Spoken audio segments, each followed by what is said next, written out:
আজকে রান্না করব কাতলা মাছ দিয়ে আলু দিয়ে সিম্পল তরকারি। তো প্রথমে কড়াইতে গরম করে নিয়ে তেল দিয়ে মাছ কড়া ছেড়ে দিলাম।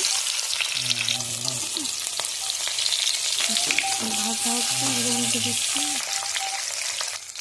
মাছটা পাঁচটা ভাজা হয়ে গেছে, একটু সরিয়ে নড়িয়ে এবার দু পাঁচটায় ভাজা হয়ে গেছে, নামিয়ে নিলাম। কড়াইতে তেল গরম হয়ে গেছে, আবার আলু গোটা ভেজে নেবো ভালো করে, একটু লাল লাল করে। ভাজা হয়ে গেছে, এবার তুলে রাখলাম। এবার কড়াইতে দেবো জিরে আর তেজপাতা, আর দেবো আদা জিরে কাঁচা লঙ্কা বাটা, আর লবণ দিলাম, একটু হলুদ দিলাম।